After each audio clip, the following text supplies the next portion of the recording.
Okay, today we're going to talk about macro lenses. This is my macro lens. Macro lens is used when you want to take a picture of something that's really, really, really small, hence macro. It's actually micro, but nonetheless. So if you wanted to take a picture of a bug or a little dewdrop or a little grain of sand, I don't know, things that are just really, really small. If you find yourself taking pictures of such things all the time or wanting to, then you probably want a macro. My macro is actually a fixed lens, as we talked about a couple weeks ago. You can see here it's a 50mm macro. It's not zoom, and it is. It's actually not a very fancy macro. It's called. Here's the name: Canon Compact Macro Lens, EF 50mm, and it says 2.5. That's the lowest aperture setting. It'll go to 2.5, which is actually pretty good. And if you have a macro lens, you really want a relatively low aperture because you're trying to take a picture of something really small, and it's going to not have a lot of light in there.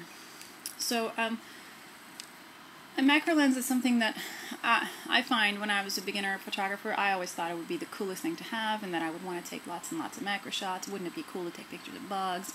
And it just seemed like a great thing. And I'll tell you, at least in my experience, it's more of a gimmick than anything else.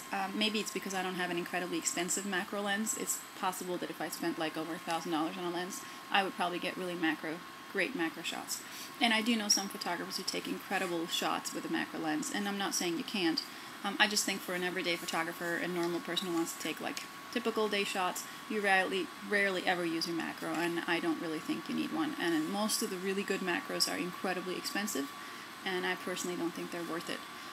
So if you find yourself wishing you had a macro, trust me, you really don't need one almost all the time, almost ever. But anyway, that's what it is. The only case I can think of is if you really do want to study butterflies or bugs or whatever, you could probably invest in a good macro and it'd be worth it. Anything that this lens can do, almost always, my 50mm can also do, and I didn't really need it to be a macro. But, you know, you live, you learn. So that's why I'm telling you, because this way, if you find yourself itching to have a macro, I promise you it's better to invest in a wide angle instead. It'll go longer, or get a better 50mm that can do a lower aperture setting. Or buy a flash. There's lots and lots of things you can